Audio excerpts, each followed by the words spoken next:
ಆತ್ಮೀಯ ಎಲ್ಲ ಪಾಲಕರಿಗೂ ಮತ್ತು ವಿದ್ಯಾರ್ಥಿಗಳಿಗೂ ನಮಸ್ಕಾರ. ಈಗಾಗಲೇ ಕಳೆದ ವಿಡಿಯೋದಲ್ಲಿ 2027ರ ನವೋದಯಕ್ಕೆ ಏನು ಅರ್ಜಿಯನ್ನು ಆಹ್ವಾನ ಮಾಡಿದ್ರು ಅದರ ಕುರಿತಾಗಿ ಒಂದು ವಿಡಿಯೋನ ಮಾಡಿದ್ನಿ. ಈ ತರಗತಿಯಲ್ಲಿ ಏನ್ ನೋಡೋಣ ಅಂತಂದ್ರೆ ಬಹಳಷ್ಟು ಇಂಪಾರ್ಟೆಂಟ್ ಐತಿ. ನೀವು ಏನಾದ್ರೂ ಅಪ್ಲಿಕೇಶನ್ ಹಾಕ್ತಾ ಇದ್ರಿ, ನಿಮ್ಮ ಮಕ್ಕಳನ್ನ ರೆಡಿ ಮಾಡ್ತಾ ಇದ್ರಿ ಅಂತಂದ್ರೆ ಈ ಮಾಹಿತಿಯನ್ನು ನೋಡ್ರಿ. ಇಲ್ಲಿ ನೋಡಿ, ಪರೀಕ್ಷೆಯ ವಿಧಾನ ನೋಡಿ, ಇದೇ ವರ್ಷ ಪರೀಕ್ಷೆಯ ವಿಧಾನ ಬದಲಾಗೈತಿ. ಹಾಗಾದ್ರೆ ಸರ ಹೊಸದಾಗಿ ಯಾವ್ಯಾವ ರೀತಿಯ ಪರೀಕ್ಷೆಯ ಮಾದರಿಯನ್ನು ತೆಗೆದುಕೊಂಡು ಬಂದಿದ್ದಾರೋ ಮತ್ತು ಯಾವ ವಿಷಯಕ್ಕೆ ಎಷ್ಟು ಅಂಕಗಳನ್ನ ನಿಗದಿಯನ್ನ ಮಾಡಿದಾರೋ ಅದ್ರ ಜೊತೆಗೆ ತಯಾರಿ ಯಾವ ರೀತಿಯಾಗಿ ಇರಬೇಕು ಅನ್ನುವಂಥದ್ದು ನೋಡಿ. ಈ ಹಳೆಯ ಪಠ್ಯಕ್ರಮ ಈಗಿಲ್ಲ. ಹಾಗಾದ್ರೆ ನಾವು ಒಂದೊಂದಾಗಿ ಏನ್ ಮಾಡ್ತಾ ಹೋಗೋನು, ಹೊಸ ಪಠ್ಯಕ್ರಮಕ್ಕೆ ಅನುಗುಣವಾಗಿ ಯಾವ್ಯಾವ ರೀತಿಯಾಗಿ ಮಾಹಿತಿ ಇದೆ ಅಂತ ನೋಡ್ತಾ ಹೋಗೋಣ. ನೋಡ್ರಿ, ಹೊಸದಾಗಿ ಯಾರಾದ್ರೂ ಕ್ಲಾಸ್ ಅನ್ನು ನೋಡ್ತಾ ಇದ್ರಿ ಅಂತಂದ್ರೆ ಸಬ್ಸ್ಕ್ರೈಬ್ ಮಾಡ್ರಿ ಮತ್ತು ನಿಮ್ಮ ಯಾರಿಗಿದು ವಿಡಿಯೋ ಯೂಸ್ಫುಲ್ ಇದೆ ಅವ್ರಿಗೆ ಶೇರ್ ಮಾಡ್ರಿ. ಹಾಗಾದ್ರೆ ಇಲ್ಲಿ ನಿಮ್ಗೊಂದು ಹೇಳಿದಿನ, ನಿಮ್ಮ ಮಗುವಿನ ಹುಟ್ಟಿದ ದಿನಾಂಕವನ್ನ ಗಮನಿಸಿ ಅಂತೇಳಿ. ಆ ಮಗುವಿನ ಹುಟ್ಟಿದ ದಿನಾಂಕವನ್ನ ಯಾವ ರೀತಿ ಅಂತಂದಾಗ ಇಲ್ಲಿ ನೋಡಿ, ಇದೊಂದು ಸ್ವಲ್ಪ ಮಾಹಿತಿಯನ್ನು ಗಮನಿಸ್ರಿ. ಇಲ್ಲಿ ನಿಮ್ಮ ಮಗು ಎಷ್ಟು ಅಂತಂದಾಗ 1/5/2015 31/7/2017 ಮಧ್ಯದಲ್ಲಿ ಹುಟ್ಟಿರಬೇಕು. ಅಂದ್ರ ರೀ ಏನಂತಂದ್ರೆ, ಈಗ 5 ಅಂತಂದ್ರೆ ಏನು, ಮೇ. ಈ ಮೇ ತಿಂಗಳ 1ನೇ ತಾರೀಕು ಮೇ ತಿಂಗಳ ಆದ ಕೂಡಲೇ ಜನಿಸಿರ್ಬೇಕದು. ಏನಾದ್ರೂ ಅದು 30 ಏಪ್ರಿಲ್ದಾಗ ಏನಾದ್ರೂ ಅದು ಹುಟ್ಟಿತ್ತಂತಂದ್ರೆ ಅದು ಎಲಿಜಿಬಲ್ ಇಲ್ಲ. ಮತ್ತು 31/7/2017 ಅದೇ ಒಂದ್ ವೇಳೆ 1/8/2017 ಇಲ್ಲಿ ಹುಟ್ಟಿತ್ತಂತಂದ್ರು ಆ ಮಗುವಿಗೆ ಅವಕಾಶ ಇಲ್ಲ. ಈ ಡೇಟ್ ಮಧ್ಯದಲ್ಲಿ ಹುಟ್ಟಿರ್ಬೇಕು ನೋಡ್ರಿ. ಇದನ್ನು ನೀವು ಗಮನಿಸ್ಬೇಕು. ಅದು ಇದೆ ಅಂತಂದ್ರೆ ಮಾತ್ರ ಅಪ್ಲಿಕೇಶನ್ ಅನ್ನು ಹಾಕ್ರಿ. ಮತ್ತು ಕಡ್ಡಾಯವಾಗಿ ಆ ಮಗು ಏನಾಗಿರ್ಬೇಕಂತಂದ್ರೆ 5ನೇ ತರಗತಿಯಲ್ಲಿನ ಓದ್ತಿರ್ಬೇಕು. 2026-27 ಇದು ಅಕಾಡೆಮಿಕ್ ಇಯರ್ ಅನುಸಾರದಲ್ಲಿ. ಇನ್ನ ಆ ಮಗು ತೆಗೆದುಕೊಂಡಾಗ 3, 4, 5ನೇ ತರಗತಿಯನ್ನ ಉತ್ತೀರ್ಣವಾಗಿರಬೇಕು ಅಂತ ಮಾಹಿತಿಯನ್ನು ಕೊಟ್ಟಿದ್ದಾರೆ. ಆ ಎಲ್ಲ ಮಾಧ್ಯಮದಲ್ಲಿ ಆ ಮಗು ಓದ್ತಾ ಇತ್ತು ಅಂದ್ರೆ ಓದಿ ತೇರ್ಗಡೆಯನ್ನ ಹೊಂದಿತ್ತು ಅಂತಂದ್ರ 6ನೇ ತರಗತಿಗೆ ಆ ಮಗುಗೆ ಏನ್ ಮಾಡ್ತಾರಂತಂದ್ರ ಅವರು ಎಂಟ್ರನ್ಸ್ ಎಕ್ಸಾಮ್ಗೆ ಅಲೌ ಮಾಡ್ತಾರೆ. ಇಲ್ಲಿ ಗಮನಿಸಬೇಕಾಗಿರೋದು ಏನಂತಂದ್ರ, ಇಡೀ ಕರ್ನಾಟಕವನ್ನು ತೆಗೆದುಕೊಂಡಾಗ 31 ಶಾಲೆಗಳು ಮಾತ್ರ ಇದೆ. 31 ಶಾಲೆಗಳದಾವು. ಇನ್ನ ನೀವು ಕರ್ನಾಟಕದಲ್ಲಿ ಎಕ್ಸಾಮ್ ಬರಿತಾ ಇದ್ರಿ ಅಂತಂದ್ರ ಮೀಡಿಯಂ ಆಫ್ ಎಕ್ಸಾಮಿನೇಷನ್ ಅಂತಂದಾಗ ಹಿಂದಿ, ಇಂಗ್ಲಿಷ್, ಕನ್ನಡ, ತೆಲುಗು, ಮರಾಠಿ, ಉರ್ದು, ಮಲಯಾಳಂ, ತಮಿಳು ಈ ಭಾಷೆಯಲ್ಲಿ ನೀವೇನ್ ಮಾಡ್ಬೋದು, ಪರೀಕ್ಷೆಯನ್ನ ಬರೆಯಬಹುದು. ಇದ್ಯಾವುದಾದ್ರೂ ಒಂದು ಭಾಷೆಯಲ್ಲಿ ಪರೀಕ್ಷೆಯನ್ನು ಬರೆಯಬಹುದು. ಇಲ್ಲಿ ತೆಗೆದುಕೊಂಡಾಗ ನಿಮಗ ಮೆಂಟಲ್ ಅಬಿಲಿಟಿ ಆ ರೀತಿಯಾಗಿರುವಂತದ್ರಲ್ಲಿ ಯಾವ ಭಾಷೆ ನಿಮಗೆ ಏನು ತೊಂದರೆ ಆಗೋದಿಲ್ಲ. ಗಣಿತ ಮಾದರಿ ಮತ್ತು ನಿಮಗೆ ಇನ್ನೊಂದು ಯಾವ್ದಂತಂದ್ರೆ ಇಲ್ಲಿ ಲ್ಯಾಂಗ್ವೇಜ್ ಅಂತ ಬರ್ತೈತಿ. ಅಲ್ಲಿ ನೀವು ಸರಿಯಾಗಿ ಇದನ್ನ ತಗೋಬೇಕಾಗ್ತೈತಿ. ಯಾಕಂತಂದ್ರೆ ಇಲ್ಲಿ ಕನ್ನಡ ತಗೊಂಡ್ರಿ ಅಂತಂದ್ರೆ ನಿಮ್ದು ಲ್ಯಾಂಗ್ವೇಜ್ ಅನ್ನು ಕನ್ನಡನ ಬರ್ತೈತಿ. ಇಂಗ್ಲಿಷ್ ತಗೊಂಡ್ರೆ ಲ್ಯಾಂಗ್ವೇಜು ಇಂಗ್ಲಿಷ್ ಬರ್ತೈತಿ. ಅದಕ್ಕೋಸ್ಕರ ಹಾಗಾದ್ರೆ ನೆಕ್ಸ್ಟ್ ನೋಡ್ರಿ, ಇಲ್ಲಿ ನೆಕ್ಸ್ಟ್ ಏನ್ ಇನ್ಫಾರ್ಮೇಶನ್ ಐತಿ. ಈಗ ನಿಮ್ಮ ಮಗುದ್ ನೀವು ಅಪ್ಲಿಕೇಶನ್ ಅನ್ನ ಹಾಕ್ತೀರಿ.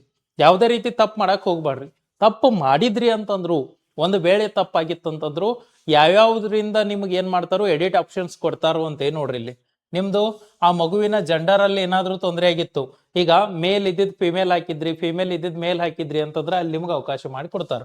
ಆಮೇಲೆ ಏರಿಯಾ, ನೀವು ಇದ್ದಂತ ಪ್ರದೇಶದ ಏನಾದ್ರೂ ತೊಂದರೆ ಮಾಡಿದ್ರಿ ಅಂತಂದ್ರ, ಆಮೇಲೆ ನಿಮ್ಮ ಕ್ಯಾಟಗರಿಯಲ್ಲಿ ಏನಾದ್ರೂ ಸಮಸ್ಯೆ ಆಗಿತ್ತಂದ್ರ, ಡಿಸಬಿಲಿಟಿ ಈಗ ಹ್ಯಾಂಡಿಕ್ಯಾಪ್ಟ್ ಅದು ಇರ್ತಾರ ನೋಡ್ರಿ, ಅವ್ರದ್ದು ಏನಾದ್ರು ತೊಂದರೆ ಆಗಿತ್ತಂತಂದ್ರ, ಮತ್ತು ಮೀಡಿಯಂ ಆಫ್ ಎಕ್ಸಾಮಿನೇಷನ್ ನೀವು ಈಗ ಕನ್ನಡದಲ್ಲಿ ಬರ್ಸ್ಬೇಕು ಮಾಡಿದ್ರಿ, ಆದ್ರೆ ನೀವೇನ್ ಮಾಡಿದಿರಿ, ಈಗ ಇಂಗ್ಲಿಷ್ ತೆಗೆದುಕೊಂಡಿದ್ದೀರಿ. ಅವಾಗ ನಿಮ್ ಮಗು ಹೇಳ್ತೈತಿ ನಾ ಇಂಗ್ಲಿಷ್ ನಲ್ಲಿ ಬರೆಯೋದಿಲ್ಲ ಅಂತಂದಾಗ ನೀವು ಅದನ್ನ ತೆಗೆದು ಕನ್ನಡದಲ್ಲಿ ಮಾಡಬಹುದು. ಅದು ಯಾವಾಗ ಎಡಿಟ್ ಆಪ್ಷನ್ಸ್ ಕೊಡ್ತಾರೆ. ಕೊಟ್ಟಾಗ ಇದನ್ನು ಮಾಡ್ಬೇಕಾಗ್ತದೆ. ಮತ್ತೆ ಅದ್ರ ಬಗ್ಗೆ ಮಾಹಿತಿನೂ ನಾನು ನಿಮಗೆ ಹೇಳಿರ್ತೇನೆ. ಇಲ್ಲಿ ಏನ್ ಗಮನಿಸ್ಬೇಕು ನೀವು ಅಂತಂದ್ರ, ಇದಿಷ್ಟೇ ನೋಡ್ರಿ ನಿಮಗ ಎಡಿಟ್ ಆಪ್ಷನ್ಸ್ ಇರೋದು. ಮತ್ ನೀವು ನನ್ ಕೇಳ್ಬಾಡ್ರಿ, ಸರ ನಮ್ಮ ಮಗುವಿನ ಹೆಸರು ಇದಾಗೈತಿ, ಸಮಸ್ಯೆ ಆಗೈತಿ, ಇಲ್ಲ ಆಧಾರ್ ಕಾರ್ಡ್ ನಂಬರ್ ತಪ್ಪಾಗೈತಿ, ಈ ರೀತಿ ಕೇಳಕ್ ಹೋಗ್ಬಾಡ್ರಿ. ಅವ್ ಯಾವ ಬರೋದಿಲ್ಲ. Gender, area, category, disability, medium of examination ಇದಷ್ಟ ಮಾತ್ರ ಬದಲಾವಣೆ ಮಾಡಕ್ ಅವಕಾಶ ಐತಿ. ಅದಕ್ಕೆ ನೀವು ಏನಾದ್ರೂ ಈಗ ಅಪ್ಲೋಡ್ ಮಾಡ್ತಿರ್ತಾರಲ್ಲ, ಕರೆಕ್ಟ್ ಆಗಿರೋಂತ ಇನ್ಫಾರ್ಮೇಶನ್ ಅಪ್ಲೋಡ್ ಮಾಡ್ಬೇಕು. SC ST, central government, OBC ಮತ್ತು EWS ಆ ಸರ್ಟಿಫಿಕೇಟ್ ಹಾಕುವಾಗ ನೀವು ಕರೆಕ್ಟ್ ಆಗಿ ಹಾಕ್ಬೇಕು. ಮತ್ತು ಅದನ್ನ ಇಲ್ಲಿ ಚೇಂಜ್ ಮಾಡಕ್ ಅವಕಾಶನೇ ಇಲ್ಲ. ನಿಮ್ಗೆ ಅದು ತೊಂದರೆ ಆಗ್ತೈತಿ. ಮತ್ತ ಮಗುವಿನ ಫೋಟೋ ಭಾಳ ಜನ ಲಾಸ್ಟ್ ಇಯರ್ ಅದನ್ನ ಕೇಳ್ತಾ ಇದ್ರಿ. ಆ ಯಾವುದೋ ಫೋಟೋ ಹಾಕಕ್ಕೆ ಹೋಗಿ ಯಾವುದೋ ಫೋಟೋ ಹಾಕಿದೆವು ಯಾವುದೆಲ್ಲ ಬದಲಿ ಮಾಡಕ್ ಬರೋದಿಲ್ಲ, ಚೇಂಜಸ್ ಮಾಡಕ್ ಬರೋದಿಲ್ಲ, ಇನ್ನೊಮ್ಮೆ ಅಪ್ಲಿಕೇಶನ್ ಹಾಕಕ್ ಬರೋದಿಲ್ಲ. ಅದಕ್ಕೋಸ್ಕರ ಬಹಳಷ್ಟು ನಿಖರತೆಯಿಂದ ಅಪ್ಲಿಕೇಶನ್ ಅನ್ನು ಹಾಕ್ರಿ. ನೋಡಿ ಇಲ್ಲಿ ಎಕ್ಸಾಮ್ದ ಪ್ಯಾಟರ್ನ್ ಚೇಂಜ್ ಆಗೈತಿ ಅಂತ ಕೊಟ್ಟಿದ್ನಿ. ಹಾಗಾದ್ರೆ ಏನ್ ಚೇಂಜ್ ಆಗೈತಿ ಇದನ್ನೊಂದು ಸ್ವಲ್ಪ ಕ್ಲಿಯರ್ ಆಗಿ ನೋಡ್ರಿ. ಇಲ್ಲಿ ನೋಡಿ ಏನಾಗೈತೆ ಅಂತಂದ್ರ 2 ಗಂಟೆಗಳ ಅವಧಿಯಲ್ಲಿ ಮಗು ಪರೀಕ್ಷೆಯನ್ನ ಬರಿತೈತಿ. ಅಂದ್ರ 120 ನಿಮಿಷಗಳ ಕಾಲ ಮಗು ಪರೀಕ್ಷೆಯನ್ನ ಬರಿತೈತಿ. ಇಲ್ಲಿ 11:30ರಿಂದ 1:30ರವರೆಗೂ ಪರೀಕ್ಷೆ ಇರ್ತೈತಿ. ಇಲ್ಲಿ 3 ಭಾಗಗಳನ್ನ ಮಾಡಿದಾರೆ. ಹೌದ್ರಿ ಸರ್, ಲಾಸ್ಟ್ ಇಯರ್ 3 ಇತ್ತು. ಹೌದು, ಅವಾಗೂ 3 ಇತ್ತು, ಈಗ 3 ಐತಿ. 3 ಭಾಗಗಳನ್ನ ಮಾಡಿದಾರು. ಇಲ್ಲಿ 80 ಕ್ವಶನ್ಸ್ ಇರ್ತಾವು. ಎಷ್ಟು ಅಂಕಗಳು ಅಂತಂದ್ರೆ 100 ಮಾರ್ಕ್ಸ್.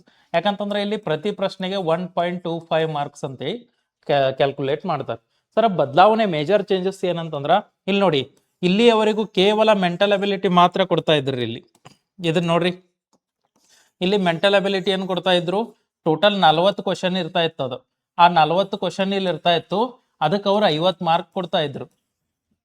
ಬಟ್ ಈ ಬಾರಿ ಏನ್ ಮಾಡಿದಾರ ನೋಡ್ರಿ, ಮೇಜರ್ ಚೇಂಜ್ ಮಾಡಿದಾರು.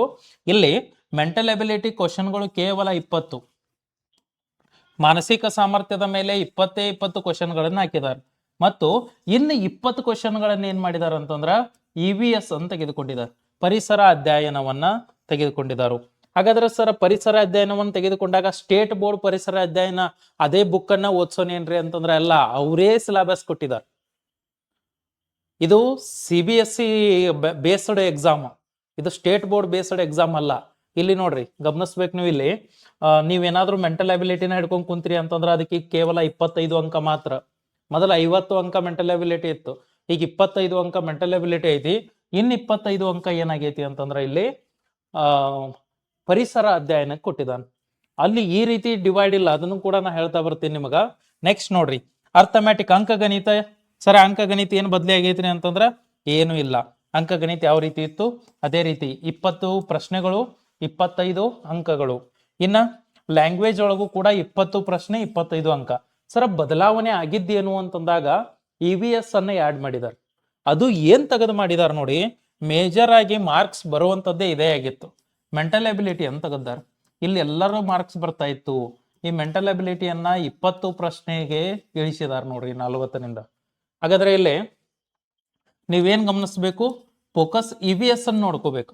ಈಗಾಗಲೇ ನಿಮ್ ಮಗು ಎಲ್ಲ ತಿಳ್ಕೊಂಡಿರ್ತೈತಿ. ಏನು ನೀವು ಆದ್ರೂ ಕೂಡ ಮತ್ತು ಓಲ್ಡ್ ಬುಕ್ ಗಳನ್ನ ನೋಡಿ. ಓಲ್ಡ್ ಬುಕ್ ನಲ್ಲಿ ಏನಾಗಿದೆ ಅಂತಂದ್ರ ಇಲ್ಲಿ 3 ಭಾಗ ಮಾಡಿರ್ತಾರು. ಎಲ್ಲ ಮೇಜರ್ ಮೆಂಟಲ್ ಅಬಿಲಿಟಿ, ಮ್ಯಾಥ್ಸ್ ಮತ್ತು ಲ್ಯಾಂಗ್ವೇಜ್ ಇರ್ತೈತಿ. ಆದ್ರೆ EVS ಆಡ್ ಮಾಡೇ ಇಲ್ಲ. ಅದಕ್ಕೋಸ್ಕರ ನೀವೇನು ಮಾಡ್ಬೇಕು, ಈಗ EVS ರಿಲೇಟೆಡ್ ಸಿಲೆಬಸ್ ಅನ್ನು ತೆಗಿಬೇಕಾಗ್ತೈತಿ. ಅಂದ್ರೆ ಅದ್ರ ರಿಲೇಟೆಡ್ ನೋಟ್ಸ್ ಗಳನ್ನ ತೆಗಿಬೇಕು. ಹಾಗಾದ್ರೆ ಸರ್ ಇಲ್ಲಿ ನೆಕ್ಸ್ಟ್ ನೋಡ್ರಿ, ಇಲ್ಲೊಂದು ಸಣ್ಣ ಇನ್ಸ್ಟ್ರಕ್ಷನ್ ಐತ್ ನೋಡ್ರಿ. ಇಲ್ಲಿ ನೀವು ಎಕ್ಸಾಮ್ ನಿಮ್ ಮಗು ಬರೆಯಕ್ ಹೋಗುವಾಗ ಒಂದು ಬ್ಲೂ ಮತ್ತು ಒಂದು ಬ್ಲ್ಯಾಕ್ ಆಗಿರುವಂತದ್ದು, ಒಂದು ಕಪ್ಪು ಮಸಿ ಇಲ್ಲ, ಒಂದು ನೀಲಿ ಮಸಿಯ ಬಾಲ್ ಪೆನ್ ಅನ್ನು ಯೂಸ್ ಮಾಡ್ಬೇಕು. ಜಲ್ ಪೆನ್ನು ಇಂಕ್ ಪೆನ್ನು ಇದಿಲ್ಲ. ಇಂಕ್ ಅಂತಂದ್ರೆ ಸಪ್ರೇಟ್ ಇಂಕ್ ಹಾಕ್ತಾರ, ಆ ಪೆನ್ಗಳಿಲ್ಲ. ಬಾಲ್ ಪೆನ್ ಮಾತ್ರ ಯೂಸ್ ಮಾಡಬೇಕು ಅಂತ ಕೊಟ್ಟಿದ್ದಾರೆ ನೋಡ್ರಿ. ಇಲ್ಲಿ ನೋಡಿ, ಪೆನ್ಸಿಲ್ ಒಯ್ಯೋದು, ಇದು ಎರೇಸರ್ ಓದ್ನಿ, ಶಾರ್ಪ್ನರ್ ಓದ್ನಿ, ಆ ರೀತಿ ಏನೂ ಒಯ್ಯೋಂಗಿಲ್ಲ. ಕೇವಲ ಕೆಂಪು ಮತ್ತು ಇದು ಕಪ್ಪು ಮತ್ತು ನೀಲಿ ಮಸಿ ಪೆನ್ನುಗಳು ಮಾತ್ರ. ಮತ್ತೆ ಈ ರೀತಿಯಾಗಿ ತುಂಬೇಕು ನೋಡ್ರಿ. ಈ ರೀತಿ ಮಾರ್ಕ್ ಮಾಡ್ನಿ, ಈ ರೀತಿ ಮಾರ್ಕ್ ಮಾಡ್ನಿ, ಇದಲ್ಲ ಇದಲ್ಲ ಇದಲ್ಲ ಇದು ಅಂತೇಳಿ ಹಿಂಗ್ ಮಾಡ ಇಲ್ಲ, ಪೂರ್ಣವಾಗಿ ತುಂಬಬೇಕು. ಇದ್ರ ಬಗ್ಗೆ ಎಲ್ಲ ನೋಡೋಣ ನಾವ. ಪ್ರತಿ ಸರಿ ಉತ್ತರಕ್ಕೆ 1.25 ಸರಿ ಅಂಕ ಐತಿ. ಯಾವುದೇ ಋಣಾತ್ಮಕ ಅಂಕ ಇಲ್ಲ. ನೆಗೆಟಿವ್ ಯಾವುದೂ ಇಲ್ಲ. ನೆಗೆಟಿವ್ ಇದಕ್ಕೆ ಇರೋದಿಲ್ಲ, ಎಲ್ಲ ಪಾಸಿಟಿವ್ ಇದೆ. ಹಾಗಾಗಿ ಎಲ್ಲವನ್ನು ಕೂಡ ಮಾರ್ಕ್ ಮಾಡೋದು ಬಹಳಷ್ಟು ಒಳ್ಳೆಯದು. ಹಾಗಾದ್ರೆ ನೋಡ್ರಿ, ಇಲ್ಲಿ ಮೆಂಟಲ್ ಅಬಿಲಿಟಿ ಮಾನಸಿಕ ಸಾಮರ್ಥ್ಯವನ್ನು ತೆಗೆದುಕೊಂಡಾಗ 10 ಅಧ್ಯಾಯಗಳಿದ್ದು 10 ಪಾಠಗಳಿದ್ದು ಈಗೇನ್ ಮಾಡಿದಾನಂತಂದ್ರ 5 ಪಾಠಗಳನ್ನು ಮಾತ್ರ ಕೊಟ್ಟಿದ್ದಾರೆ. ಇದೊಂದು ಚೇಂಜಸ್. ಮೆಂಟಲ್ ಅಬಿಲಿಟಿಯಲ್ಲಿ ಇದ್ದಂತ 10ರ ಬದಲಾಗಿ 5 ಪಾಠಗಳು ಮಾತ್ರ. ಇಲ್ಲಿ ನೋಡ್ರಿ, ಇದು ಇಂಗ್ಲಿಷ್ನಾಗ ಐತಿ, ನಾನು ಟ್ರಾನ್ಸ್ಲೇಟ್ ಕನ್ನಡನ ತಗೊಂಡೇನೆ. ಇದನ್ನ ಮಾದರಿಯನ್ನ ಪೂರ್ಣಗೊಳಿಸುವುದು ಒಂದನೇ ಭಾಗ ಮಾದರಿಯನ್ನ ಪೂರ್ಣಗೊಳಿಸುವುದು ಯಾವ ರೀತಿಯಾಗಿರ್ತೈತ್ರಿ ಅಂತಂದ್ರ ಇಲ್ಲಿ ನೋಡಿ, 1ರಿಂದ 4. ಇಲ್ಲಿ ನೋಡಿದಾಗ ನಿಮ್ಗೆ ಎಷ್ಟ್ರಿ ಅಂತಂದ್ರ ಟೋಟಲ್ ಆಗಿ ಇಲ್ಲಿ 5 ಅಧ್ಯಾಯಗಳು ಬರ್ತಾವ. ಇದು ಯಾವ್ದನ್ನ ತೆಗೆದುಕೊಂಡಾಗ್ರಿ, ಇದು ಮೆಂಟಲ್ ಅಬಿಲಿಟಿ. ಈ ಮೆಂಟಲ್ ಅಬಿಲಿಟಿ 5 ಅಧ್ಯಾಯಗಳು. ಒಂದು ಅಧ್ಯಾಯದಲ್ಲಿ 4 ಕ್ವಶನ್ಗಳನ್ನ ಕೇಳ್ತಾನೆ. 4 5 20. 20 ಕ್ವಶನ್ 25 ಅಂಕ. ಹಾಗಾದ್ರೆ ಇಲ್ಲಿ ಪ್ರತಿಯೊಂದು ಭಾಗದಿಂದ ತೆಗೆದುಕೊಂಡಾಗ 4 ಕ್ವಶನ್ಗಳನ್ನು ತೆಗೆದುಕೊಂಡಿರ್ತಾರೆ. ಅದ್ರೊಳಗೆ ಇಲ್ಲಿ ನೋಡ್ರಿ 1ರಿಂದ 4 ಕ್ವಶನ್ಗಳ ಪ್ರಶ್ನೆತನ ಏನ್ ಕೊಟ್ಟಿದ್ದಾನೆ ನೋಡಿ. ಎಡಭಾಗದಲ್ಲಿ ಒಂದು ಸಮಸ್ಯೆ ಆಕೃತಿ ಇದೆ, ಅದರ ಒಂದು ಭಾಗ ಕಾಣೆಯಾಗಿದೆ. ಹಾಗಾದ್ರೆ ಮಾದರಿಯನ್ನ ಪೂರ್ಣಗೊಳಿಸುವುದು. ಈ ರೀತಿಯಾಗಿ ಒಂದು ಬಾಕ್ಸ್ ಐತಿ, ಈ ಬಾಕ್ಸ್ನಾಗ ಇಲ್ಲೂ ಚಿತ್ರ ಐತಿ, ಇಲ್ಲೂ ಐತಿ, ಇಲ್ಲೂ ಐತಿ, ಬಟ್ ಇಲ್ಲಿ ಇಲ್ಲ, ಅಲ್ಲಿ ಇಲ್ಲದನ್ನ ಕಂಡು ಹಿಡಿಬೇಕು ನಾವು. ಆ ರೀತಿಯಾಗಿರುವಂಥದ್ದು. ಹಾಗಾದ್ರೆ ಹೆಂಗ್ ಬರ್ದೈತಿ ನೋಡ್ರಿ ಇದು.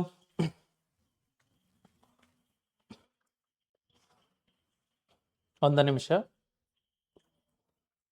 ನೋಡ್ರಿ, ಇಲ್ಲಿ ನೋಡಿ, ಇಲ್ಲಿ ಏನಾಗೈತಿ ನೋಡ್ರಿ, ಇಲ್ಲೂ ಕೊಟ್ಟಿದ್ದಾನು, ಇಲ್ಲೂ ಕೊಟ್ಟಿದ್ದಾನು, ಇಲ್ಲೂ ಕೊಟ್ಟಿದ್ದಾನು, ಇಲ್ಲಿ ಕಾಣೆ ಆಗಿರುವಂಥದ್ದನ್ನು ಕಂಡು ಹಿಡಿಬೇಕು.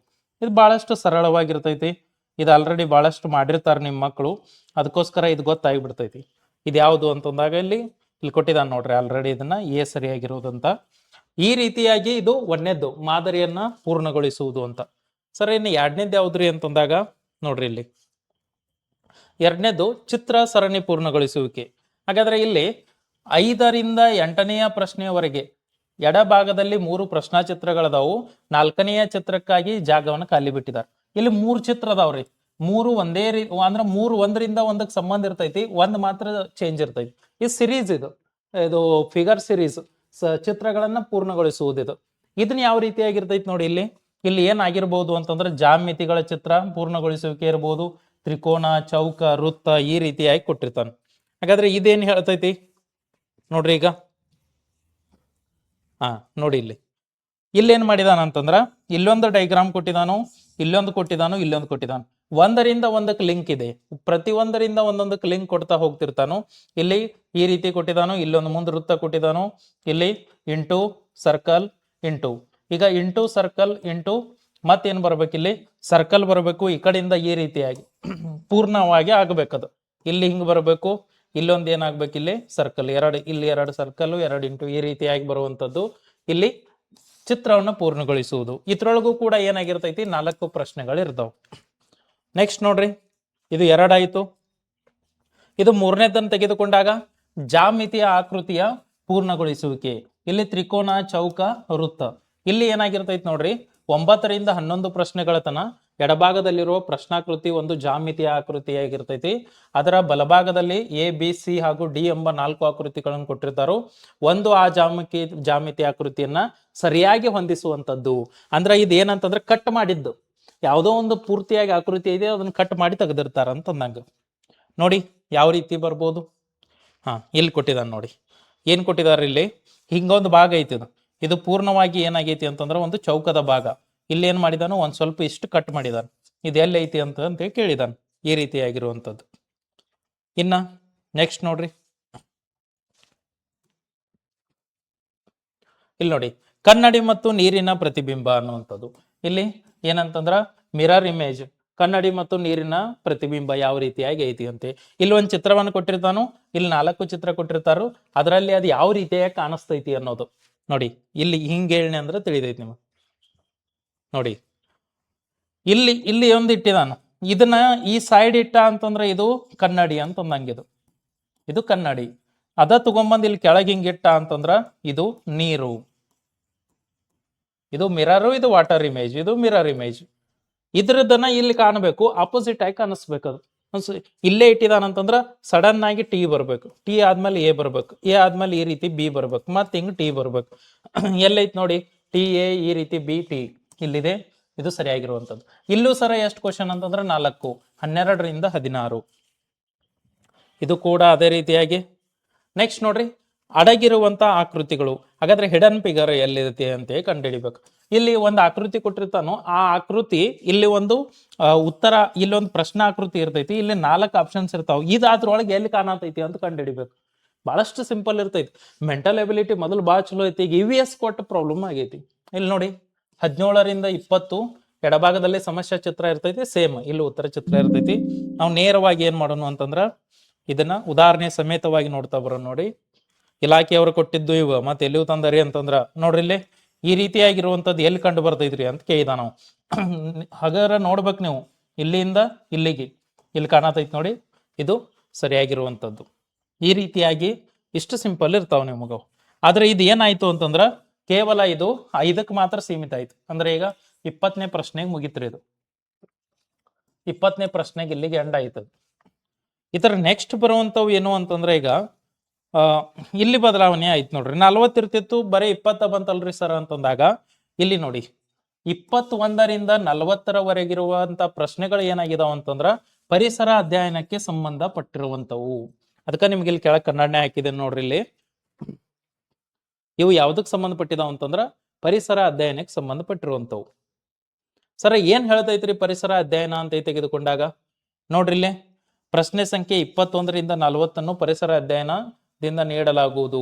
ಈ ಪರೀಕ್ಷೆಯು 15 MCQಗಳನ್ನ ಒಳಗೊಂಡೈತಿ. 20 ಪ್ರಶ್ನೆಗಳನ್ನ ನೋಡಿ, 20 ಟೋಟಲ್ 20 ಪ್ರಶ್ನೆ ಇದ್ದು ಇಲ್ಲಿ. ಇದನ್ನ ನೋಡ್ಕೋರಿ, ಟೋಟಲ್ 20 EVS. ಈ 20ರಲ್ಲಿ 15 ನೇರವಾಗಿ MCQ ಇರ್ತಾವ. ಇನ್ನು 5 ಕ್ವಶನ್ ಏನದಾವು, ಇದು EVS ಪ್ಯಾಸೇಜ್ ಐತಿ, ಬೇರೆ ಪ್ಯಾಸೇಜ್ ಅಲ್ಲ, EVS ಪ್ಯಾಸೇಜ್. ಒಂದ್ ಏನ್ ಮಾಡ್ತಾನಂತಂದ್ರೆ ಇಲ್ಲಿಗ ಒಂದು ಪ್ಯಾಸೇಜ್ ಕೊಡ್ತಾನೋ, ಅದರಲ್ಲಿ ಏನ್ ಮಾಡ್ತಾನೋ 5 ಕ್ವಶನ್ಗಳನ್ನ ಕೊಡ್ತಾನ. ಮತ್ತು ಲ್ಯಾಂಗ್ವೇಜ್ ಪ್ಯಾಸೇಜ್ ಬೇರೆ, ಈ ಲ್ಯಾಂಗ್ವೇಜ್ ಬೇರೆ ಮಾತು, ಈ ಲ್ಯಾಂಗ್ವೇಜ್ ಪ್ಯಾಸೇಜ್ ಅನ್ನೋದು ಅದು ಮಾತು ಬೇರೆ ಇರ್ತೈತಿ. ಇಲ್ಲಿ ನೋಡಿ, ಇಲ್ಲಿ ವಿಜ್ಞಾನ ಯಾವುದು, ವಿಜ್ಞಾನ ಅನ್ನುವಂಥದ್ದು, ಸಮಾಜ ವಿಜ್ಞಾನ, ಪರಿಸರ ಶಿಕ್ಷಣ ಮೂಲ ಪರಿಕಲ್ಪನೆಗಳು ಎಟ್ಟು ತಿಳ್ಕೊಂಡಾನು, ಆ ಮಗುವಿಗೆ ಎಷ್ಟು ಇದ್ರ ಬಗ್ಗೆ ನಾಲೆಜ್ ಐತಿ ಅನ್ನೋದು ತಿಳ್ಕೊಳಕ ಮಾಡಿರುವಂಥದ್ದು. ಇದು ಇದ್ರ ಬಗ್ಗೆ ಏನೈತಿ ನೋಡ್ತಾ ಹೋಗೋಣ ನೋಡ್ರಿ. ಇಲ್ಲಿ ಈ EVS ಗೆ ರಿಲೇಟೆಡ್ ಆಗಿ ತಗೊಂಡಾಗ ಏನೇನೈತಿ ನೋಡೋಣ ಡೀಟೇಲ್ ಆಗಿ.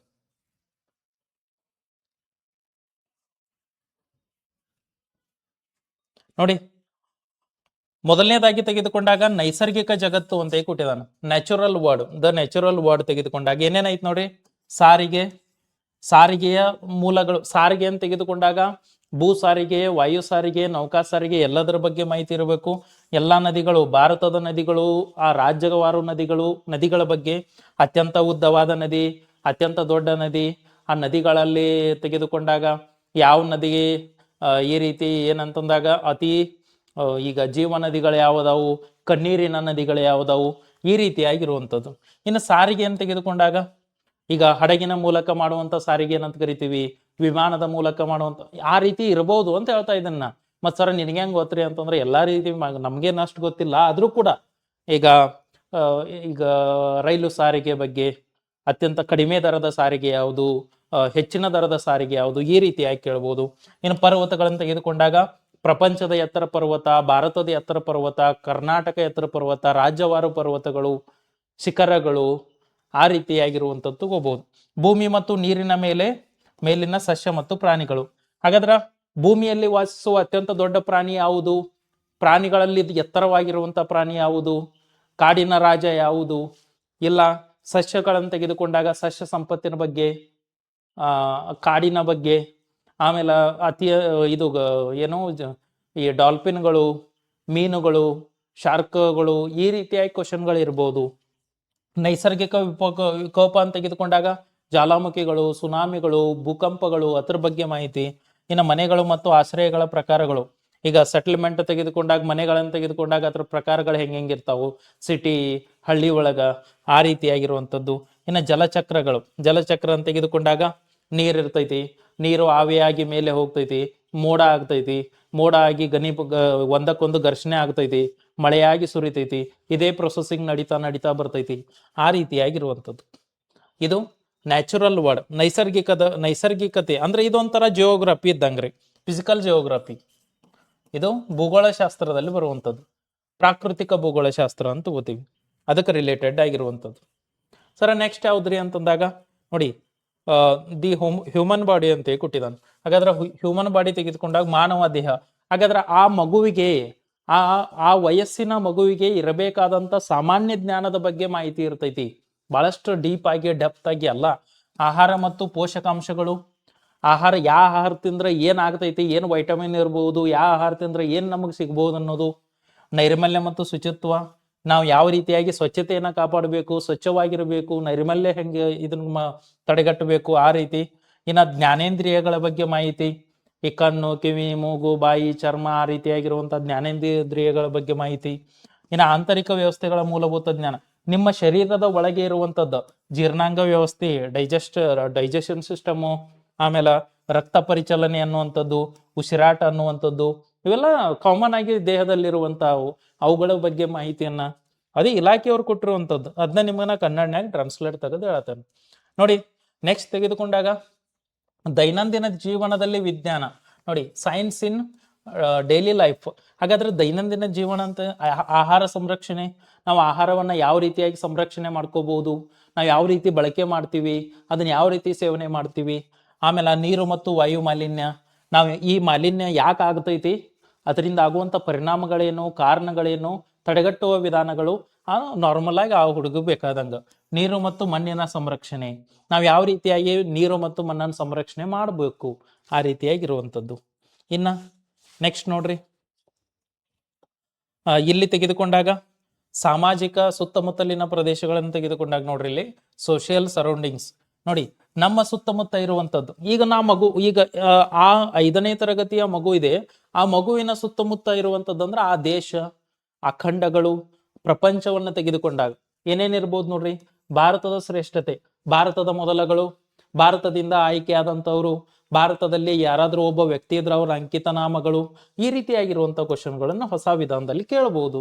ಇನ್ನ ರಾಜ್ಯಗಳು ಮತ್ತು ರಾಜಧಾನಿಗಳು, ಇದು ಇರ್ತೈತಿ, ಕೇಂದ್ರಾಡಳಿತ ಪ್ರದೇಶ ಅಥವಾ ರಾಜಧಾನಿ. ಇನ್ನು ರಾಷ್ಟ್ರೀಯ ಚಿಹ್ನೆಗಳು ತೆಗೆದುಕೊಂಡಾಗ ಈಗ ಯಾವ್ಯಾವ ಸಿಂಬಾಲ್ಸ್ ಏನೇನ್ ಹೇಳ್ತಾವು ಅಂತ ಈ ರಾಷ್ಟ್ರೀಯ ಚಿಹ್ನೆಗಳು, ಈಗ ಧ್ವಜ ಆಗಿರ್ಬೋದು, 4 ಮುಖದ ಸಿಂಹ ಆಗಿರ್ಬೋದು, ಚಕ್ರ ಆಗಿರ್ಬೋದು, ಅದ್ರ ಬಗ್ಗೆ ಎಲ್ಲ ಮಾಹಿತಿಗಳು. ವಿವಿಧ ಭೂ ದೃಶ್ಯಗಳು ಅಂದ್ರೆ ಈಗ ಭೂ ಸ್ವರೂಪಗಳು ಇರ್ತಾವ ನೋಡ್ರಿ, ಬೇರೆ ಬೇರೆ ರೀತಿಯಾಗಿರುವಂಥವು, ಅದ್ರ ಬಗ್ಗೆ. ಇನ್ನು ಹಬ್ಬ ಹರಿದಿನಗಳು, ದಿನಾಚರಣೆಗಳು, ಇಲ್ವ ದಿನಾಚರಣೆ ಮೇಲೆ ಹಾಕ್ತಾನೆ, ಮಕ್ಕಳ ದಿನಾಚರಣೆ, ಸ್ವಾತಂತ್ರ್ಯ ದಿನಾಚರಣೆ, ಗಣರಾಜ್ಯೋತ್ಸವ, ಶಿಕ್ಷಕರ ದಿನಾಚರಣೆ, ಪರಿಸರ ದಿನಾಚರಣೆ, ಇಂಥ ದಿನಾಚರಣೆ ಮೇಲೆ. ಇನ್ನ ಋತುಗಳು ಅಂತ ತೆಗೆದುಕೊಂಡಾಗ ಕಾಲಮಾನ, ಮಳೆಗಾಲ, ಚಳಿಗಾಲ, ಬೇಸಿಗೆ ಕಾಲ, ಕಾಲಮಾನಕ್ಕೆ ತಕ್ಕಂಗಿರಬಹುದು. ಇನ್ನ ಕಾಡುಗಳು ತೆಗೆದುಕೊಂಡಾಗ ಇದೇ ಇಲ್ಲೇನ್ ಬಂದಿತ್ತು ನೋಡ್ರಿ, ಪರ್ವತಗಳು, ಅದಕ್ಕಿಂತ ಸಣ್ಣದಾಗಿರುವಂತ ಕಾಡುಗಳು. ಇನ್ನ ಬೆಳೆಗಳು, ಯಾವ್ಯಾವ ರೀತಿ ಕ್ರಾಪ್ಸ್ ಗಳನ್ನ ಬೆಳಿತೀವಿ, ಬೆಳೆಗಳು, ಬಟ್ಟೆಗಳು ಮತ್ತು ನಾರುಗಳು. ಹಾಗಾದ್ರೆ ಇಲ್ಲಿ ಬೆಳೆಗಳು, ಆ ಬೆಳೆಯಿಂದ ತಯಾರಾಗುವಂತ ಉತ್ಪನ್ನಗಳು, ಆ ರೀತಿಯಾಗಿರುವಂತ ಸಿಂಪಲ್ ಬೇಸಿಕ್ ಆಗಿರುವಂತವನ್ನ ಕೇಳಬಹುದು ಅಲ್ಲ ಕೇಳ್ತಾರೋ. ಹಾಗಾದ್ರೆ ನೆಕ್ಸ್ಟ್ ತೆಗೆದುಕೊಂಡಾಗ ನೋಡ್ರಿ, 2ನೇ ಭಾಗಕ್ಕೆ ಬರ್ತೇವೆ ನಾವು, ಅಂಕಗಣಿತ. ಇಲ್ಲಿ 20 ಮಾರ್ಕ್ಸ್, ಇದು 20 ಕ್ವಶನ್ಗಳಿರ್ತಾವು, 25 ಅಂಕ ಇರ್ತೈತಿ. ಈಗ ಆ ಮಗುವಿಗೆ ಬೇಕಾಗಿರುವಂತ ಅಂಕಗಣಿತ ಮಾದರಿಯ ಲೆಕ್ಕಗಳಿರ್ತಾವ. ಇಲ್ಲಿ ನೋಡಿ, ಆರೋಹಣ ಮತ್ತು ಅವರೋಹಣ ಏನಂತಂದಾಗ ಇಲ್ಲಿ ನೋಡಿ, ಹತ್ತಿರದ 1, 100, 1000 ಸಂಖ್ಯೆಯ ಹೆಸರುಗಳು ಮತ್ತು ಮೌಲ್ಯ ಸೇರಿಸಿದಂತೆ ಸಂಖ್ಯೆ ಮತ್ತು ಸಂಖ್ಯಾ ವ್ಯವಸ್ಥೆ. ಇಲ್ಲಿ ನಂಬರ್ ಸಿಸ್ಟಮ್ ಬಗ್ಗೆ ಕೇಳ್ತಾನು, ಅಸೆಂಡಿಂಗು, ಡಿಸೆಂಡಿಂಗು, ಈ ರೀತಿಯಾಗಿ ಏರಿಕೆ ಮತ್ತು ಇಳಿಕೆ ಕ್ರಮಗಳ ಬಗ್ಗೆ ಈ ರೀತಿ ಮಾಹಿತಿ ಇರ್ತದೆ. ಇನ್ನು ಪೂರ್ಣ ಸಂಖ್ಯೆಗಳ ಮೇಲೆ 4 ಮೂಲಭೂತ ಕ್ರಿಯೆ ಅಂತ ಸಂಕಲನ, ವ್ಯವಕಲನ, ಗುಣಾಕಾರ, ಭಾಗಾಕಾರ ಅದ್ರ ಮೇಲೆ ಇರ್ತೈತಿ. ಆಮೇಲೆ ಫ್ಯಾಕ್ಟರ್ಸ್ ಅಂಡ್ ಮಲ್ಟಿಪಲ್ಸ್, ಇಲ್ಲಿ ಲಸ ಮತ್ತು ಮಸ, ಅಪವರ್ತನ ಮತ್ತು ಅಪವರ್ತ್ಯಗಳ ಬಗ್ಗೆ ಕ್ವಶನ್ಗಳು ಇರ್ತಾವು. ಇನ್ನು ಭಿನ್ನ ರಾಶಿಗಳು ಮತ್ತು ಅವುಗಳ ಮೂಲಭೂತ ಕ್ರಿಯೆಗಳು. ಭಿನ್ನ ರಾಶಿಗಳನ್ನು ತೆಗೆದುಕೊಂಡಾಗ ಸಮಾಂತರ ಭಿನ್ನ ರಾಶಿ, ವಿಷಮ ಭಿನ್ನ ರಾಶಿ, ಮಿಶ್ರ ಭಿನ್ನ ರಾಶಿ, ಅಭಿನ್ನ ರಾಶಿಗಳು ಅವು. ಮತ್ತು ಆಮೇಲೆ ಅವಕ್ರ ಮೇಲೆ ಸಂಕಲನ, ವ್ಯವಕಲನ, ಗುಣಾಕಾರ, ಭಾಗಾಕಾರ, ಆ ರೀತಿ ಲೆಕ್ಕಗಳು. ಇನ್ನು ಉದ್ದ, ದ್ರವ್ಯರಾಶಿ, ಸಾಮರ್ಥ್ಯ, ಸಮಯ, ಹಣ, ಅಳತೆ, ಏಕಮಾನಗಳ ಬಗ್ಗೆ ಕ್ವಶನ್ ಇರ್ತೈತಿ. ಸಂಖ್ಯಾತ್ಮಕ ಅಭಿವ್ಯಕ್ತಿಯ ಸರಳೀಕರಣ, ಇಲ್ಲೆಲ್ಲ ಇದು ಬೋರ್ಡ್ಮಾಸ್ ರೂಲ್ಸ್ ಅದು ಹಚ್ ಮಾಡುವಂಥವು, ಆ ಸರಳೀಕರಣ, ಲೆಕ್ಕಗಳನ್ನ ಬಿಡಿಸುವಂಥದ್ದು, ಆ ರೀತಿ ಇರ್ತೈತಿ. ನೆಕ್ಸ್ಟ್ ಏನಂತಂದ್ರೆ ಇಲ್ಲಿ ಪರಿಧಿ ಮತ್ತು ವಿಸ್ತೀರ್ಣ, ಒಂದು ಪ್ರದೇಶದ ವಿಸ್ತೀರ್ಣದ ಬಗ್ಗೆ ಮಾಹಿತಿ ಇರ್ತೈತಿ. ಬಹುಭುಜಾಕೃತಿ ಪರಿಧಿಗಳು, ಚದರ, ಆಯತ ಮತ್ತು ತ್ರಿಕೋನದ ವಿಸ್ತೀರ್ಣಗಳು, ಕೋನಗಳ ಪ್ರಕಾರಗಳು, ಆಂಗಲ್ಸ್ ಬರ್ತಾವು, ಅದರ ಸರಳ ಅನ್ವಯಿಕ ದಿಕ್ಕುಗಳು ಮತ್ತು ಮ್ಯಾಪಿಂಗ್. ಆಮೇಲೆ ರೇಖಾಚಿತ್ರಗಳು, ಬಾರ್ ರೇಖೆಗಳು, ಕೋಷ್ಟಕಗಳು, ಆಮೇಲೆ ಪಯ್ಯ, ವೆನ್ನ, ಬಾರ, ಈ ರೀತಿಯಾಗಿರುವಂಥವು. ಇವೆಲ್ಲವೂ ಕೂಡ ಏನಂತಂದಾಗ ಗಣಿತಕ್ಕೆ ಸಂಬಂಧಪಟ್ಟಂಗೆ ಯಾವುದೇ ರೀತಿಯ ಅದಕ್ಕೆ ಸಂಬಂಧಪಟ್ಟಂಗೆ ಏನು ಬದಲಾವಣೆ ಇಲ್ಲ. ಇನ್ನು 3ನೇ ತೆಗೆದುಕೊಂಡಾಗ ಭಾಷಾ ಪರೀಕ್ಷೆ, ಇದು ಕೂಡ ಏನಂತಂದ್ರ 20 ಕ್ವಶನ್ಗಳು, 25 ಅಂಕಗಳು. ಇದನ್ನ ನೀವು ಅಲ್ಲಿ ಕೊಟ್ಟಂತ ಯಾವ ಭಾಷೆ ಆದ್ರೂ ತೆಗೆದುಕೋಬಹುದು. ನೀವು ಕನ್ನಡದಲ್ಲಿ ತೆಗೆದುಕೊಂಡಿದ್ರಿ ಅಂತಂದ್ರೆ ಇದು ಕನ್ನಡದಲ್ಲಿ ಬಂದಿರ್ತೈತಿ. ವಿಶೇಷವಾಗಿ ಏನಂತಂದ್ರ ಇಲ್ಲಿ 4 ಪಠ್ಯ ಭಾಗಗಳನ್ನು ಕೊಟ್ಟಿರ್ತಾರೆ, ಅಂದ್ರೆ 4 ಪ್ಯಾಸೇಜ್ ಅನ್ನು ಕೊಡ್ತಾನೆ. ಇದು ಈಗಾಗಲೇ ನೀವು ಏನ್ ಮಾಡ್ತಾ ಇದ್ದೀರಿ, ಅದೇ ಏನೇ ಯಾವುದೇ ರೀತಿಯಾಗಿರುವಂತ ಬದಲಾವಣೆ ಇಲ್ಲ. ಈ ಪ್ರತಿ ಪ್ಯಾಸೇಜ್ ನಿಂದ ಏನಾಗ್ತೈತಿ ಅಂತಂದ್ರ 5 ಪ್ರಶ್ನೆಗಳು ಬರ್ತಾವು. ಇಲ್ಲಿಯೂ ಕೂಡ 5 4 20 ಆಗ್ತೈತಿ. 20 25 ಅಂಕಗಳು. ಇಲ್ಲಿ 4 ಪ್ಯಾಸೇಜ್ ಏನ್ ಮಾಡ್ತಾನೆ, ಇಲ್ಲಿ ಕೊಡ್ತಾನೋ ಎಷ್ಟು ಟೋಟಲ 4 ಪ್ಯಾಸೇಜ್ ಕೊಡ್ತಾನೆ. ಪ್ರತಿ ಪ್ಯಾಸೇಜ್ನಲ್ಲಿ ಇರುವಂಥವು 5 ಅಂಕಗಳು, ಅದಕ್ಕೆ ಒಟ್ಟು 20 ಅಂಕಗಳ 20 ಇದು ಪ್ರಶ್ನೆಗಳು. ಇಲ್ಲಿ 5 ಪ್ರಶ್ನೆ, ಇದು 4 ಭಾಗ. ಪ್ರತಿಯೊಂದು ಪ್ಯಾಸೇಜ್ ಹೆಂಗಿರ್ತೈತೆ ಅಂತಂದ್ರೆ ಅದು ಕೂಡ ಆ ವ್ಯಕ್ತಿಗೆ, ಆ ಹುಡುಗನಿಗೆ 5ನೇ ತರಗತಿಯ ನಾಲೆಜ್ ಸಂಬಂಧ ಇರುವಂಥದ್ದು ಆಗಿರ್ತೈತಿ. ಬಟ್ ಕನ್ನಡದಲ್ಲಿ ತೆಗೆದುಕೊಂಡಾಗ ಏನಾಗ್ತೈತಿ, ಇದು ಭಾಷಾಂತರನ ಆಗಿರ್ತೈತಿ, ಟ್ರಾನ್ಸ್ಲೇಟ್ ಆಗಿರ್ತಾವೆ ಇವೆಲ್ಲ. ಲಾಸ್ಟ್ ಟೈಮ್ ನೋಡಿದೆವು ನಾವು, ಬಹಳಷ್ಟು ಟ್ರಾನ್ಸ್ಲೇಟ್ ಮಾಡ್ತಾರೆ. ಭಾಷಾಂತರದಲ್ಲಿ ಬಹಳಷ್ಟು ಗೊಂದಲಗಳನ್ನು ಮಾಡಿರ್ತಾರೆ, ಬಟ್ ಏನು ಮಾಡಕ್ ಬರೋದಿಲ್ಲ. ಇಲ್ಲಿ ತೆಗೆದುಕೊಂಡಾಗ ನಾವು ದೊಡ್ಡದೊಂದು ಪ್ಯಾರಾ ಇರ್ತೈತ್ರಿ, ಆ ಪ್ಯಾರಾವನ್ನ ಓದಿ ಕಾಸ ಅಲ್ಲಿ ಏನ್ ಮಾಡ್ಬೇಕು ಆ ಮಗು ಅಂತಂದ್ರ 5 ಕ್ವಶನ್ ಕೊಟ್ಟಿರ್ತಾರೆ, 4 ಆಪ್ಷನ್ಸ್ ಇರ್ತೈತಿ. ಇಡೀ ಪೇಪರ್ ಎಲ್ಲಾನು ತೆಗೆದುಕೊಂಡಾಗಿದ್ದು MCQ ಮಾದರಿಯ ಪ್ರಶ್ನೆ ಪತ್ರಿಕೆ ಆಗಿರ್ತೈತಿ, ಮಲ್ಟಿಪಲ್ ಚಾಯ್ಸ್ ಕ್ವಶನ್ ಮಾದರಿಯ ಪ್ರಶ್ನೆ ಪತ್ರಿಕೆ ಆಗಿರ್ತೈತಿ. ಈ ರೀತಿಯಾಗಿ ಈ ವರ್ಷದ ಪರೀಕ್ಷೆ ನಡೆಯುವಂಥದ್ದು ಅಂತ ನೋಡ್ತೀವಿ ನಾವು. ಸರ್ ಮೇಜರ್ ಚೇಂಜಸ್ ಏನಾದವ್ರಿ ಅಂತ ತೆಗೆದುಕೊಂಡಾಗ EVS ಅನ್ನೋದೊಂದು ಆ್ಯಡ್ ಆಯ್ತು. ಹಾಗಾದ್ರೆ EVS ಅನ್ನೋದೊಂದು ಆ್ಯಡ್ ಆಗ್ತೈತಿ, ಅದನ್ನೊಂದು ಮಾಹಿತಿಯನ್ನು ನೋಡ್ಕೋರಿ. ಮತ್ತು ಯಾವುದೇ ರೀತಿ ಗೊಂದಲಗಳನ್ನ, ಮಿಸ್ಟೇಕ್ಗಳನ್ನ, ತಪ್ಪುಗಳನ್ನ ಮಾಡಕ್ ಹೋಗ್ಬೇಡ್ರಿ. ಅಪ್ಲಿಕೇಶನ್ ಹಾಕುವಾಗ ಯಾವ್ಯಾವ ಎಡಿಟ್ಗೆ ಇರ್ತೈತೆ ಅದಷ್ಟೇ ಎಡಿಟ್ಗೆ ಇರ್ತೈತಿ, ಉಳಿದದ್ದೆಲ್ಲ ಎಡಿಟ್ ಕೊಡೋದಿಲ್ಲ ಅವರು, ಅದನ್ನಷ್ಟನ್ನು ನೋಡ್ಕೋರಿ. ಅಪ್ಲಿಕೇಶನ್ ಅನ್ನ ಸರಿಯಾಗಿ, ಒಂದು ದಿನ ಲೇಟ್ ಆಗಲಿ ಇನ್ನೂ ಸರಿಯಾಗಿ ಹಾಕ್ರಿ. ಈಗ ಸ್ಟಾರ್ಟ್ ಆಗೈತಿ, ಯಾವುದೇ ರೀತಿ ಗೊಂದಲಗಳಿಲ್ಲದೆ, ತೊಂದರೆ ಇಲ್ಲದೆ ನಿಮ್ಮ ಮಕ್ಕಳ ಅಪ್ಲಿಕೇಶನ್ ಹಾಕ್ರಿ. ಈ ರೀತಿ ಪ್ಯಾಟರ್ನ್ ಐತಿ. EVS ಅನ್ನ ಒಂದು ಸ್ವಲ್ಪ ನೋಟ್ಸ್ ಕಲೆಕ್ಟ್ ಮಾಡಿ ಅದನ್ನ ನೀವು ಏನು ಮಾಡ್ಬೋದು ಅಂತಂದ್ರೆ ನಿಮ್ಮ ಮಕ್ಕಳಿಗೆ ಕಲಿಸುವಂತ ಪ್ರಯತ್ನವನ್ನು ಮಾಡ್ರಿ ಅಂತ ಹೇಳ್ತಾ, ಇದೇ ರೀತಿಯಾಗಿರುವಂಥದ್ದು ಪ್ರತಿ ವರ್ಷನೂ ನಿಮಗೆ ಇದ್ರ ಬಗ್ಗೆ ಮಾಹಿತಿಗಳನ್ನು ಕೊಡ್ತಾ ಇರ್ತೀವಿ. ಮತ್ತು ಮೊರಾರ್ಜಿ ಪರೀಕ್ಷೆ, ಆಳ್ವಾಸ್ ಪರೀಕ್ಷೆ, ಎಲ್ಲ ಪರೀಕ್ಷೆಗಳ ಬಗ್ಗೆ ಮಾಹಿತಿ ಇರ್ತೈತಿ. ಅದರ ಜೊತೆಗೆ KTET ಆಗಿರ್ಬೋದು, CTET ಆಗಿರ್ಬೋದು, GPSTR, HSTR, PSTR ಈ ರೀತಿಯಾಗಿರುವಂಥ ಎಲ್ಲ ಮಾಹಿತಿಗಳು ಬೇಕಿತ್ತಂದ್ರೆ ಶ್ರೀರಕ್ಷೆ ಅಕಾಡೆಮಿ ಯೂಟ್ಯೂಬ್ ಚಾನಲ್ ಸಬ್ಸ್ಕ್ರೈಬ್ ಮಾಡ್ಕೋರಿ. ಮತ್ತು ಇದ್ರ ಬಗ್ಗೆ ಎಲ್ಲ ಮಾಹಿತಿಯನ್ನು ನಿಮ್ಮ ಫ್ರೆಂಡ್ ಸರ್ಕಲ್ಗೂ ಕೂಡ ಶೇರ್ ಮಾಡ್ರಿ ಅಂತ ಹೇಳ್ತಾ ಎಲ್ಲರಿಗೂ ನಮಸ್ಕಾರ.